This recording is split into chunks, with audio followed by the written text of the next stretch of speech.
Hey, good morning, everyone. Good to see you guys. Our reading for today is going to be Numbers 26 through 29.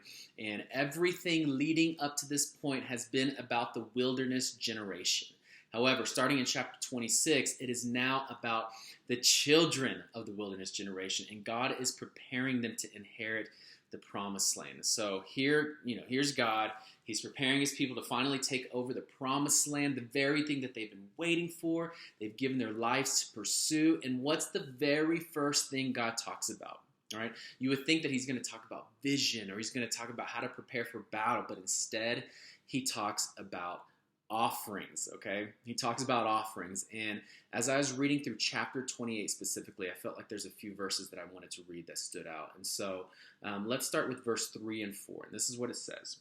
He said, "Say to them, this is the food offering you are to present to the Lord. 2 lambs, a year old without defect, as a regular burnt offering each day." Okay, offer 1 lamb in the morning and the other at twilight. So this offering that they're supposed to do, this specific one, they're supposed to do it every single day. And it wasn't just daily. I mean, it was twice a day, 1 in the morning and 1 at night. And I just think about this. They're to start each day and end each day devoting and expressing their devotion to him. And so that's the first verse. Here's another verse. In verse 11, he said, "On the first of every month, present to the Lord a burnt offering of 2 young bulls, 1 ram, and 7 male lambs, a year old, all without defect." And so the first verse I read to you was all about daily instructions, daily offerings, but now he's talking about monthly offerings.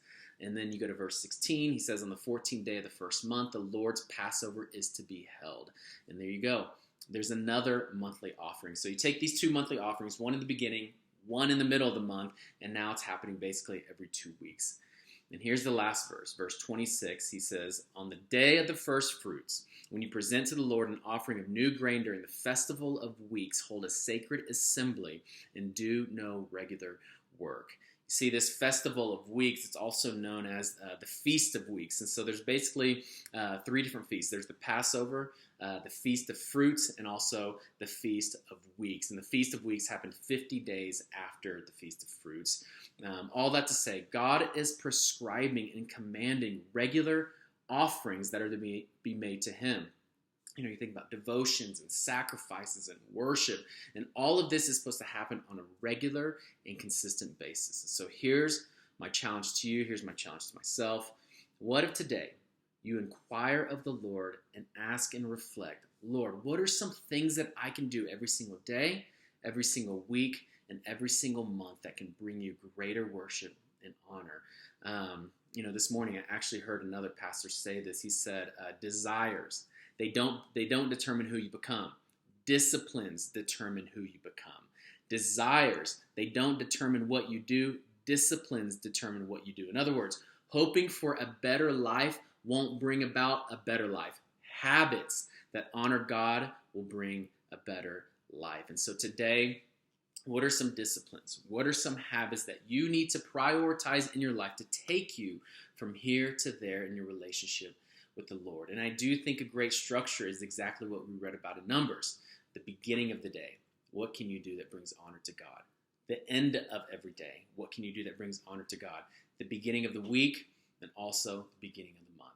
And here's the thing. God has already told us all throughout Scripture what brings him great honor and also how often to do it. You think about Psalms 1. He says, meditate on the law, on his law, day and night. He also says in Hebrews 10, 24 and 25, he says, don't forsake the gathering. Don't give up meeting together. All throughout Scripture, he also talks about tithing. You see, God is all about first. Okay, he's all about the first 10%, the first fruits, the firstborn, the first offerings, the first part of the day. He's all about first. So as you think about this daily, weekly, and monthly, think about what offering, what kind of devotion, what kind of worship and signs of worship that you can commit to giving to the Lord at the beginning of the day and the end of the day, at the beginning of the week, and also the beginning of the month.